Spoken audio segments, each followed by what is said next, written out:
Hello बच्चों, I hope आप लोग मस्त रहेंगे और एकदम स्वस्थ रहेंगे। जैसे कि अगर मैं बात करूँ तो आज का तो हमारा क्वेश्चन है सिग्निफिकेंस ऑफ मैनेजमेंट प्रिंसिपल है। सर इससे पहले हमने क्या किया था? सर इससे पहले हमने किया था nature of principal of management. देखिए बच्चों, कुछ कहानी के थ्रू मैंने आप लोगों को बताया था, सारे के सारे पॉइंट आपके दिमाग में बैठ गए रहेंगे। यस और नो गाइस, यस। अब देखिए बच्चों, मैंने कुछ नोट्स आप लोगों को तोड़ फोड़ के रखे थे ताकि आप लोगों को मैं प्रोवाइड कर सकूं। अगर जिन बच्चों को चाहिए कि मुझे नोट्स का रिक्वायरमेंट है तो बच्चों आपको कुछ नहीं करना है ये नंबर पे व्हाट्सअप, ओके, वहाँ पे लिखना I need, okay, I need OCM notes, मैं आपको प्रोवाइड कर दूंगा। ये नंबर है व्हाट्सअप का, ओके, डोंट वरी। चलो अब देखिए, आज अगर हम लोग को बात करना है, क्वेश्चन नंबर 2 में आ गए सिग्निफिकेंस ऑफ मैनेजमेंट प्रिंसिपल। बच्चों इससे पहले जो nature of principal of management पढ़े थे तो वहाँ पे ना प्रिंसिपल ऑफ मैनेजमेंट की विशेषता के बारे में बात हुई थी। आज जो पढ़ने वाले, ओके, प्रिंसिपल ऑफ मैनेजमेंट के इंपॉर्टेंस के बारे में, ओके, पढ़ने वाले। तो सबसे पहला पॉइंट जो है वो है provide useful insight to the managers. अब इनसाइड का मतलब क्या होता है उससे पहले हम लोग ये देख लेते पिक्चर। देखिए, ओके, देखिए बच्चों, अगर मैं एक सिंपल सा एक छोटा सा एग्जांपल, मैंने बोला है हर चीज़ में एग्जांपल देके ही पढ़ाऊंगा ताकि तभी मज़ा आएगा आपको, अदरवाइज मज़ा तो आने वाला नहीं है फिर, ओके। तो इसलिए मैं कुछ ना कुछ एग्जांपल दूंगा, अपने ऊपर दूंगा, वड़े पाव के ऊपर दूंगा, सबके ऊपर दूंगा, डोंट वरी। जैसे कि अगर देखा जाए, ओके, मैं एक ऑर्गेनाइजेशन हूँ। कौन हूँ? एक ऑर्गेनाइजेशन। बच्चों मैं ऑर्गेनाइजेशन में, मेरे ऑर्गेनाइजेशन में मैनेजर भी होगा, यस और नो, ओके। अब मेरी ऑर्गेनाइजेशन बहुत बुरी तरह से फंस गई है किसी प्रॉब्लम में। अब उस प्रॉब्लम में से बाहर निकालने का काम किसका रहेगा? बताओ सर, मैनेजर का रहेगा। तो मैनेजर क्या करे? अपना दिमाग लगाएगा। क्या उसको दिमाग कहाँ से आया रहेगा? सर उसने कभी ना कभी प्रिंसिपल ऑफ मैनेजमेंट पढ़ा होगा। तो वो जो मैनेजमेंट के प्रिंसिपल्स लिखे हुए हैं बुक के अंदर, उसने कभी ना कभी उस चीज़ों को पढ़ा है, उस चीज़ को अप्लाई करके इस ऑर्गेनाइजेशन, जो मेरी ऑर्गेनाइजेशन प्रॉब्लम में फेस कर रही है, उस ऑर्गेनाइजेशन को बाहर निकालेगा। तो यहाँ पे मैनेजर के पास जो दिमाग यूज़ कर रहा है मैनेजर, वो कहाँ से मिला उसको? सर वो प्रिंसिपल ऑफ मैनेजमेंट से मिला, जो कि ये बुक के अंदर लिखी हुई चीज़ है। समझ में आया? तो इसलिए बच्चों यहाँ पे बोला जा रहा है इनसाइड का मतलब होता है कि भैया कोई ऑर्गेनाइजेशन कभी किसी प्रॉब्लम में फंस जाती है तो मैनेजर क्या करता है? उस प्रॉब्लम से उनको बाहर निकालने का काम करता है। तो मैनेजर क्या करता है बच्चों? इस प्रिंसिपल ऑफ मैनेजमेंट को, जो 14 प्रिंसिपल हेनरी फ्योल ने दिया है, एम.डब्ल्यू. टेलर ने भी बहुत सारे प्रिंसिपल्स दिए, तो इन प्रिंसिपल को क्या करते हैं? बहुत सारे मैनेजर अप्लाई करते, यूज करते, फिर उस चीज से ऑर्गेनाइजेशन को बाहर निकाल देते उस प्रॉब्लम से। तो यहाँ पे वही लिखा है, देखो यहाँ पे लिखा है डिजाइन ऑफ इनसाइड का मतलब how to solve any business problem. कैसे हम बिजनेस के प्रॉब्लम को सॉल्व करें? सॉल्व करने वाला मैनेजर है, तो मैनेजर के पास दिमाग कहाँ से आया? जब वो प्रिंसिपल ऑफ मैनेजमेंट पढ़ा होगा तो, ओके। तो चलिए सबसे पहला यही इंपॉर्टेंस है प्रिंसिपल ऑफ मैनेजमेंट का। देखिए क्या लिखा है, the principal of management help the manager. किसको हेल्प करेगा भैया? प्रिंसिपल ऑफ मैनेजमेंट मैनेजर को टू अंडरस्टैंड द प्रॉब्लम। सबसे पहले तो मैनेजर तू प्रॉब्लम को समझ और सिचुएशन को समझ, किसके? जो ऑर्गेनाइजेशन फेस कर रही है। पहला समझ क्या प्रॉब्लम है ऑर्गेनाइजेशन के अंदर, क्या सिचुएशन चल रहा है, समझ, okay. Accordingly the manager can find out the solution. अब उसके हिसाब से मैनेजर क्या करेगा? सॉल्यूशन फाइंड आउट करेगा एंड सॉल्व कर देगा प्रॉब्लम को। यूं यूं यूं, समझ में आया पहला पॉइंट, ओके। आगे बोला this type of timely guidance. ये जो principle of management timely guidance, अगर हम लोग बार बार, ये जो प्रिंसिपल ऑफ मैनेजमेंट है, ये टाइमली गाइडेंस क्या करता है? Reduce the wastage, okay. जो वेस्टेज होने वाले हमारे रिसोर्सेज का, उसको बचा देते हैं, ओके। एंड ऑर्गेनाइजेशन अपने गोल को अचीव कर लेती है आराम से। फिर समझ में आ गया? तो ऐसे मैनेजर अपने पास रखो जो आपके वेस्टेज को क्या करे? प्रॉब्लम से बचा ले। समझ में आ गया क्या? अभी मेरी ऑर्गेनाइजेशन, मैं देख रहा हूँ भैया मेरे यहाँ इनकम जनरेट नहीं हो रही है, भैया ग्रोथ नहीं हो रहा है, कुछ ना कुछ प्रॉब्लम हो रहा है, देख रहा हूँ कि मैं भैया हमारे रिसोर्स वेस्ट हो रहे हैं। तो मैंने एक ऐसे मैनेजर को बुलाया जो भैया उसने प्रिंसिपल ऑफ मैनेजमेंट का एकदम बोलते हैं ना ढासू नॉलेज था उसके पास। तो उसने क्या किया भैया? मेरे वेस्टेज को बचा लिया। और वेस्टेज जैसे ही मेरा रिसोर्सेज कम हो गया, वेस्टेज कम होना चालू हो गया रिसोर्सेज का, तो भैया मेरी ऑर्गेनाइजेशन ग्रो कर ली और मैं अपने गोल को अचीव कर लिया। क्या भैया पहला पॉइंट सबको समझा? बोलो हाँ भैया समझ में आ गया। तो पहले पॉइंट में क्या था भैया? बोलो सर। सबसे पहला ये जो प्रिंसिपल ऑफ मैनेजमेंट है, मैनेजर को क्या करता है भैया? To understand the problem and situation. जो ऑर्गेनाइजेशन फेस कर रही है उसको पहले समझो, समझने के बाद क्या करो? मैनेजर क्या करता है? फाइंड आउट करता है एक अच्छा सॉल्यूशन एंड प्रॉब्लम को सॉल्व कर लेता है।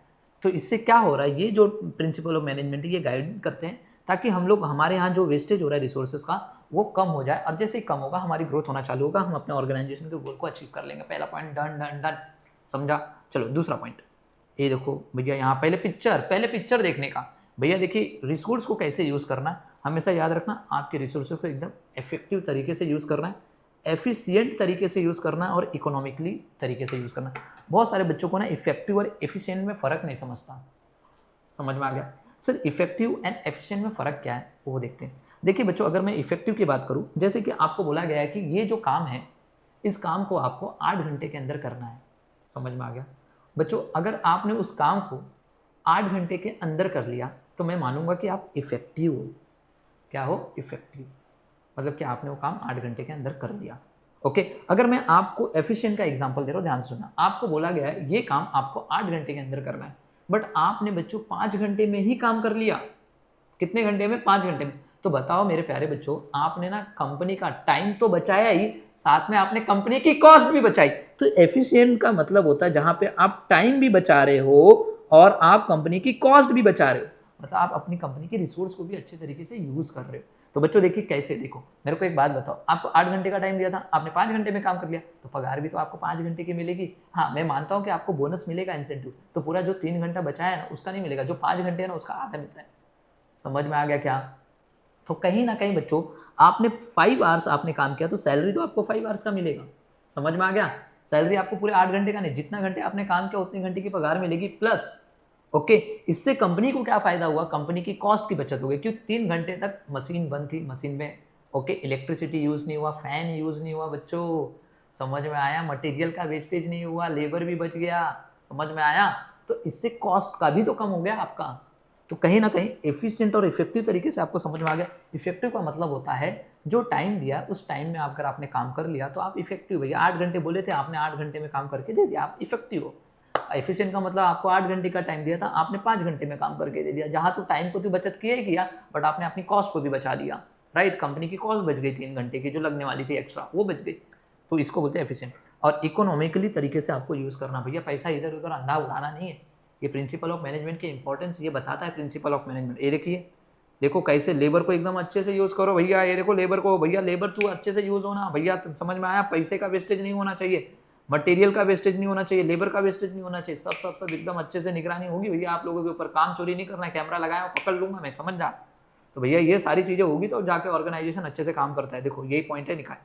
तो बोला है प्रिंसिपल ऑफ मैनेजमेंट क्या करता है? हेल्प करता है efficient utilisation of resources. Resources को एकदम अच्छे तरीके से आपको यूज करना, ताकि आपकी कॉस्ट की भी बचत हो, आपका टाइम भी बचे। देखिए, in every organization 2 types of resources. हर एक ऑर्गेनाइजेशन में 2 टाइप के रिसोर्स होते हैं। एक फिजिकल रिसोर्स होता है और एक ह्यूमन रिसोर्स होता है। फिजिकल के अंदर मटेरियल, मशीन और मनी आते हैं, याद रखना। ओके, और ह्यूमन के अंदर भैया मैन पावर, लेबर। तो ये 2 चीजें याद हो जाएंगी पहले पॉइंट में। यस सर, याद हो जाएगी, दिमाग में बैठ गया सर। 2 टाइप के रिसोर्स होते हैं भैया। एक पहला कौन सा होता है भैया? फिजिकल रिसोर्स होता है, और दूसरा क्या होता है? Human resource. फिजिकल के अंदर 3 चीजें याद होना, मटेरियल, मशीन और मनी, और इसमें मैन पावर। याद हो गया?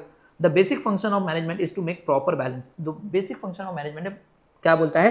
प्रॉपर बैलेंस होना चाहिए इन रिसोर्सेज के बीच में। ना तो मटेरियल का वेस्टेज होना चाहिए, ना मशीन का, ना मनी का, ना मैन पावर का वेस्टेज होना चाहिए, ताकि आप इसे अच्छे तरीके से यूज करो और कंट्रोल कर लो अपने वेस्टेज ऑफ रिसोर्स को। रिसोर्स को वेस्टेज नहीं होने देना है। वाइल मेंटेनिंग डिसिप्लिन, डिसिप्लिन में काम होना चाहिए और हेल्दी वर्किंग इन्वायरमेंट होना चाहिए। तो management always use the technique of principle. इसके लिए मैनेजमेंट क्या करती है? ताकि हम डिसिप्लिन में काम करें और हेल्दी वर्किंग इन्वायरमेंट रहे, तो मैनेजमेंट यूज करती कुछ टेक्निक्स एंड प्रिंसिपल जिसके थ्रू ये लोग डिसिप्लिन में काम करते हैं। भैया सेकंड पॉइंट हमको समझ में आ गया। सर आप पिक्चर दिखा देते हो ना, मजा आ जाता है, तो इसीलिए तो पिक्चर लाया हूँ मेरे प्यारे बच्चों। तो 2 पॉइंट्स आपको समझ में आ गया? बोलो हाँ sir. Okay, next scientific decision बहुत इंपॉर्टेंट है। प्रिंसिपल ऑफ मैनेजमेंट बोलता है साइंटिफिक डिसीजन लेना, कोई ट्रायल एंड एरर नहीं चलेगा। आप अपना दिमाग मत लगाओ। समझ में आया? तो आपको अपना दिमाग नहीं लगाना है। देखो यहाँ पे ओके, पहले भैया एनालिस करो सिचुएशन को, सर्च करो क्या इस सिचुएशन से निकलने के लिए एक ही रास्ता या 2-3 रास्ते हैं। कौन सा रास्ता अच्छा रहेगा वो रास्ता चुनना है आपको। ओके, उसके रिजल्ट क्या हो सकते हैं वो भी मैटर करता है। भैया ट्रायल एंड एरर मेथड नहीं लेना है। ट्रायल एरर भैया ऐसे ही तो हम ले रहे हैं डिसीजन, अगर चल गया तो भैया ओके समझ में आया, चांद तक वरना शाम तक। समझ में, ऐसा नहीं चलेगा अपने यहाँ पे। भैया मैनेजर जो होता है ना भैया, उसको सोच समझ के डिसीजन लेना। ट्रायल एरर मेथड नहीं, मतलब कि भैया चलो एक डिसीजन ले लेते हैं, अगर हो गया तो भैया 10 करोड़ कमाएंगे, नहीं हुआ तो भैया 10 लाख का नुकसान, 10 करोड़ का नुकसान। ऐसा नहीं चलता भैया। समझ में, ऐसा डिसीजन नहीं लेना है आपको। ऐसा डिसीजन लेना है जो भैया आपको पहले एनालिसिस करो सिचुएशन को, कि भैया ये अगर सिचुएशन होती है तो मैं इतना अर्निंग कर पाएगी मेरी कंपनी, इसमें नुकसान नहीं होना चाहिए, ऐसा कोई डिसीजन होना चाहिए। ट्रायल एंड एरर नहीं। तो आपने ट्रायल एंड एरर का मतलब होता है बच्चों कि आप एक अंदाजा लगा रहे हो गया तो हो गया, नहीं तो नहीं हुआ। ऐसा कोई डिसीजन नहीं लेना है, इससे कंपनी डूब जाती है हमेशा। समझ में आ गया? तो यहाँ पे बोल रहा है कि आपको कोई ना कोई साइंटिफिक डिसीजन होना चाहिए आपके पास। चलो देखिए, इन अ बिजनेस ऑर्गेनाइजेशन बोला है a scientific decision means systematic और बैलेंस डिसीजन होना चाहिए। अपने अंदाजे से डिसीजन नहीं लेना है, आपको पहले उसके सिचुएशन को समझना है, प्रॉब्लम के सिचुएशन को समझो, उसके हिसाब से डिसीजन आपको लेना है। समझ में आ गया?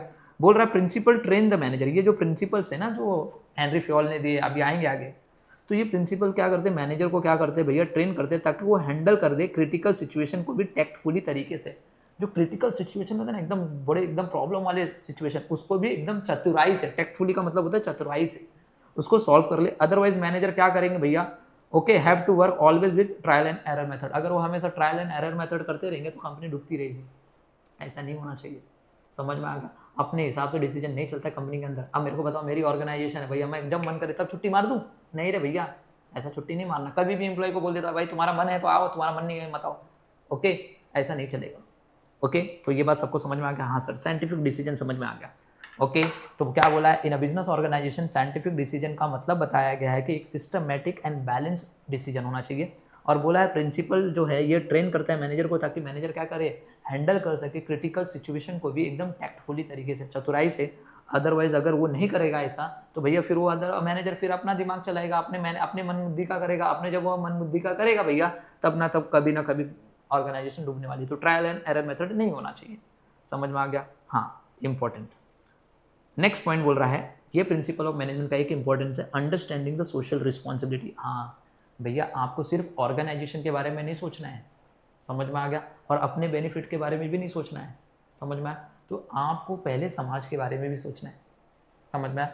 आपको समझना है सोशल रिस्पॉन्सिबिलिटी क्या है। समझ में आ गया? तो भैया देखो यहाँ पे पिक्चर, सबको साथ इक्वालिटी होनी चाहिए। कोई भी एम्प्लॉय छोटा नहीं, कोई भी एम्प्लॉय बड़ा नहीं, सबके साथ इक्वल बिहेव होना चाहिए।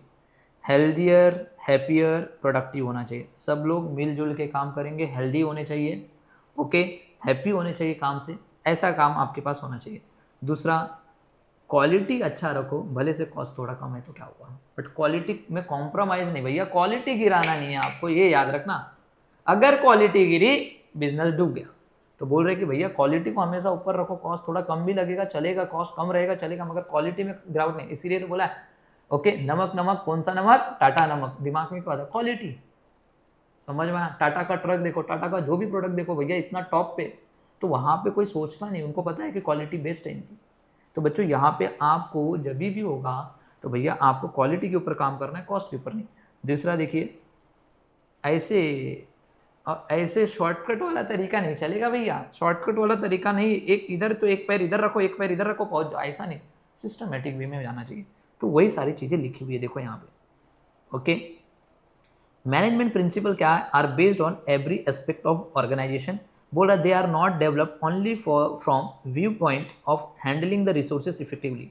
यस, बोल रहा है कि हमने इसको इसलिए डेवलप नहीं किया था कि खाली हमको रिसोर्सेज को अच्छे तरीके से यूज़ करना है, बट गाइड द मैनेजमेंट को ये गाइड भी करता है in understanding the social responsibility क्या है अपनी ऑर्गेनाइजेशन की।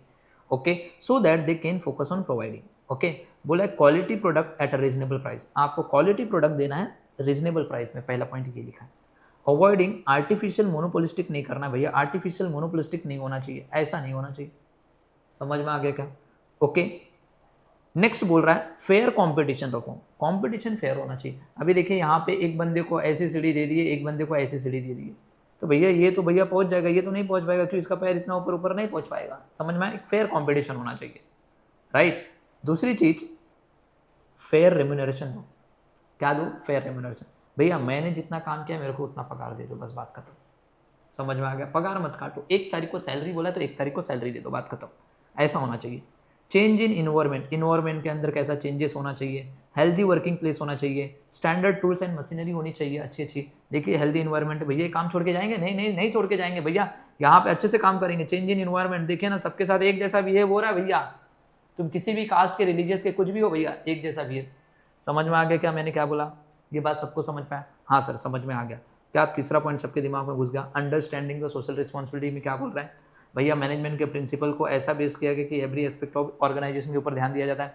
दे are not develop only view point of the handling the resources. आपको खाली इफेक्टिव तरीके से रिसोर्स को यूज़ नहीं करना है, आपको ये मैनेजमेंट के जो प्रिंसिपल ये गाइड करते हैं मैनेजमेंट को, ताकि वो क्या करे भैया, आपको समझना है सोशल रिस्पॉन्सिबिलिटी क्या है आपके ऑर्गेनाइजेशन की। ओके, आपको क्वालिटी प्रोडक्ट रीजनेबल प्राइस पे देना है, आर्टिफिशियल मोनोप्लास्टिक नहीं क्रिएट करना है, ओके मार्केट के अंदर फेयर कंपटीशन होना चाहिए, फेयर रेम्यूनरेशन देना है आपको, changes in environment, healthy working place, standard tools and machinery भी अच्छे होना चाहिए आपके पास। ऐसे नहीं 50 साल पुरानी मशीन के ऊपर काम कर रहा है और बेचारा काम कर रहा है और चल दिया अंदर मशीन के, ऐसा नहीं होना चाहिए। समझ में आ गया? मशीन का हमेशा क्या होना चाहिए, मेंटेनेंस होना चाहिए, अच्छी मशीन होनी चाहिए।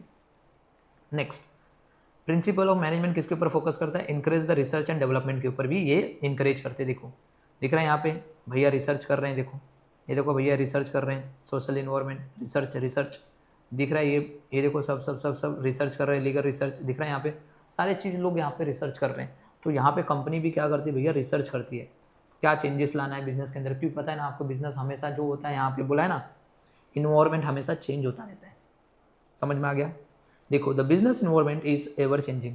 अभी आज से अगर मैं बात करूँ 10 साल पहले 20 साल पहले हमारे यहाँ वड़ा पाव बहुत फेमस हुआ करता था, मुंबई की जान हुआ करती थी। आज पता है आप लोगों को वड़ा पाव जल्दी कोई पूछता नहीं। अभी तो लोग चाइनीज़ भेल खाना चालू कर दिए यार, मंचूरियन भेल खाना चालू कर दिए, मंचूरियन खाना चालू कर दिए, मोमोज आ गया पता है आप लोगों को। ओके और शुरमा विरमा आ गया, भैया क्या चल रहा है, हमारा वड़ा पाव कहाँ जा रहा है, वड़ा पाव पीछे पीछे जा रहा है। तो वही चीज़ हो रहा है कि भैया इन्वायरमेंट क्या हो रहा है, चेंज होता रह रहा है। तो भैया आपको भी अपने अंदर चेंजेस लाना है, रिसर्च करो, डेवलपमेंट करो अपने प्रोडक्ट के अंदर। समझ में आया? नहीं तो पीछे रह जाओगे। तो यहाँ पे वही बोल रहा है एवर चेंजिंग। नेक्स्ट पॉइंट देखिए क्या लिखा है, the legal technological economical social environment keep changing from time to time. Yes ये सारी चीज़ें टाइम टू टाइम चेंज होती रहती है। यस अगर कोई नई पॉलिटिकल पार्टी आएगी तो भैया वो लीगल वर्क चेंज करवा देगी। यस और नो? ओके भैया ये बजट में हम ये बोले अगले साल कोई नया गवर्नमेंट आ गया तो वो अपना बजट ही चेंज कर देगा कि भैया ये साल में ये टैक्स रखना है, ये टैक्स रखना है, ये जीएसटी, इस प्रोडक्ट पे जीएसटी नहीं लगेगा, ये प्रोडक्ट पे जीएसटी नहीं लगेगा, ऐसे ऐसे करके अपने आप से। या फिर टेक्नोलॉजिकल चेंजेस आपने देखा रहेगा, एआई का जमाना आ गया भैया, ये चेंज हो रहा है, क्या पता आने वाले टाइम में एआई से भी अच्छा कोई आ गया तो ये सारे चेंजेस होते रहते भैया, ये सारी चेंजेस। तो आपको अपने क्या करना है, अपने ऑर्गेनाइजेशन के अंदर बार बार रिसर्च एंड डेवलपमेंट कराना है अपने प्रोडक्ट का, ताकि आप आगे बढ़ सको। Principle of management can be applied different in the different situation. The manager can modify the principle according to the situation faced by them. Yes, इसलिए मैनेजर को क्या करना चाहिए, मॉडिफाई करना चाहिए। ओके सिचुएशन के अकॉर्डिंग अपने आप को चेंज कर दो। समझ में? नेक्स्ट, हाँ देखो कभी भी मैं नहीं हूँ हम हैं ऐसा बोलना चाहिए। ऑर्गेनाइजेशन में कभी भी आपको सिर्फ मैं कर रहा हूँ नहीं हम कर रहे हैं ऐसा होना चाहिए भैया। यहाँ पे लोगों के अंदर कोऑर्डिनेशन होना चाहिए। समझ में आ गया? तब जाके आप आगे बढ़ पाओगे। तो देखिए तो हेल्प्स टू कोऑर्डिनेट, कोऑर्डिनेट का मतलब एक दूसरे से कोऑर्डिनेशन अच्छा होना चाहिए। दूसरा पॉइंट है कंट्रोल, कंट्रोल का मतलब भैया कंट्रोलिंग भी बहुत इंपॉर्टेंट है। पहले स्टैंडर्ड डिसाइड करो, फिर इसको कंपेयर करो अपने एक्चुअल से क्या, ओके फिर इसको मेज़र करो। जैसे कि हमने सोचा था 90% आएगा, आ गया 80%, तो 10% क्यों कम आया इसको पहले सोचो, उसके ऊपर क्या करो, मेजर परफॉर्मेंस करो एंड उसके ऊपर करेक्टिव एक्शन लेना है आपको। तो ये सारी चीज़ें लिखी हुई हैं इस पॉइंट में। चलो देखते हैं। Principal of management helps in a coordination. Principal of management क्या करता है, आपको मदद करता है, लोगों के बीच में कोऑर्डिनेशन होना चाहिए, वेरियस लेवल ऑफ मैनेजमेंट के बीच में, okay between the department, so there is a team work in the organisation, team work होकर काम करोगे आप लोग। It also help the controlling, controlling का मतलब होता है यहाँ पे लिखा है एक्टिविटी इन द ऑर्गेनाइजेशन, ये कंपेयर किया जाता है परफॉर्मेंस को विद टारगेट के साथ। अगर कुछ यहाँ पे डिफरेंस आएगा तो उसको मेजर करो और उसके ऊपर करेक्टिव एक्शन लेने का काम होता है। And last and final, develop the objectives approach होना चाहिए। क्या होना चाहिए बच्चों? Objectives approach. सर इसका मतलब क्या? देखो पिक्चर देखेंगे तो समझ में आएगा। देखो ऑब्जेक्टिव्स एविडेंस, ये जो है ये ऑब्जेक्टिव एविडेंस है और ये जो है ये सब्जेक्टिव एविडेंस है। तो देखिए I have a terrible okay pain in my back, okay ये जो है ये बोल रहे हैं कि भैया हमारे पीठ में बहुत दर्द हो रहा है, कुछ तो लगा है। तो देयर इज़ नो प्रूफ, कोई प्रूफ है इनके पास नहीं है, मतलब ये सब्जेक्टिव है। बट ये देखिए इसके पीठ में भैया चाकू लगा हुआ है और ये बोल रहा है कि भैया हमारे यहाँ पे क्या हो रहा है भैया। तो मेरे को एक बताओ ये जो है ये कौन सा एविडेंस है? ऑब्जेक्टिव एविडेंस है भैया, ये सच में इसके पीठ पे दर्द हो रहा है। तो देयर इज़ अ प्रूफ, इसके पास प्रूफ है। तो सब्जेक्टिव क्या हो गया सर? ये हो गया जो झूठ बोल रहा है।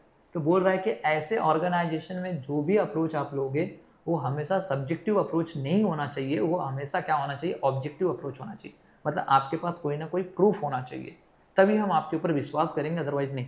तो ऐसा होता है ना कभी कभी स्कूल में, आप कॉलेजेस में भी आप बोलते हो कि सर मैं 2 दिन से बीमार था, तो टीचर बोलता है कोई बात नहीं, आप प्रूफ दिखाओ हमको, मेडिकल सर्टिफिकेट दिखाओ आपका, यस और नो, वो प्रूफ रहेगा। तो ऐसा प्रूफ होना चाहिए। समझ में आ गया? तो ऐसा नहीं होना चाहिए, ये सारी चीज़ें ऑर्गेनाइजेशन में नहीं चलेगी, कोई ना कोई प्रूफ होना चाहिए, इसको बोलते हैं ऑब्जेक्टिव एविडेंस। समझ में आ गया? चलो देखो इधर, आपको हमेशा क्या डेवलप करना? Objective approach. आपके ऑर्गेनाइजेशन में ऑब्जेक्टिव अप्रोच होना चाहिए। देखिए क्या लिखा है, principle of management helps the manager to develop the objective approach. क्या होना चाहिए? ऑब्जेक्टिव अप्रोच होना चाहिए बच्चों। The manager makes decision supported by evidence. Yes, manager जो भी डिसीजन लेगा मेरे प्यारे बच्चों, वो एविडेंस के आधार पर डिसीजन लेगा। समझ में? उसके पास कोई ना कोई प्रूफ होना चाहिए। समझ में आ गया? There is no personal biasness नहीं होना चाहिए डिसीजन मेकिंग प्रोसेस में ऑर्गेनाइजर। नहीं तो बोलते हैं ना, कभी कभी ऐसा डिसीजन ले लेते हैं, ये मेरा दोस्त है, ओके, मेरे ऑर्गेनाइजेशन में काम करते हैं, अब मेरे दोस्त का किसी और के साथ हो गया मारामारी और मैं उस कंपनी का मैनेजर, मैं मेरे दोस्त की बात सुन रहा हूँ क्योंकि ये मेरा दोस्त है, मगर मेरा दोस्त गलत था, वो बंदा सही था, बट मैं किसका डिसीजन ले रहा हूँ? अपने दोस्त का। तो बच्चा ऐसा कोई पर्सनल बायसनेस नहीं होना चाहिए यहाँ पे। समझ में आ गया?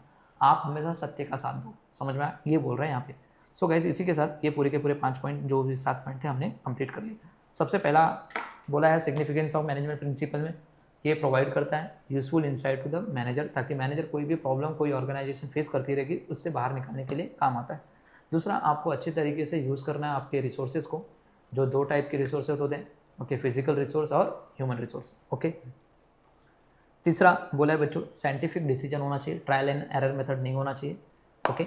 4th नंबर पे आपको बोला है अंडरस्टैंडिंग द सोशल रिस्पॉन्सिबिलिटी। आपको सोशल रिस्पॉन्सिबिलिटी के बारे में सोचना है, पहले ऑर्गेनाइजेशन और अपने बारे में नहीं, समाज के बारे में सोचना चाहिए आपको, राइट। क्वालिटी अच्छा प्रोवाइड करना, रीजनेबल प्राइस में, इक्वल वर्क होना चाहिए लोगों के साथ, फेयर रेम्यूनरेशन देना है, फेयर कॉम्पिटिशन होना चाहिए, एंड ओके, यहाँ पे ये जो लास्ट पॉइंट बोला था, आर्टिफिशियल मोनोपोलिस्टिक सिचुएशन मार्केट में क्रिएट नहीं करना है आपको।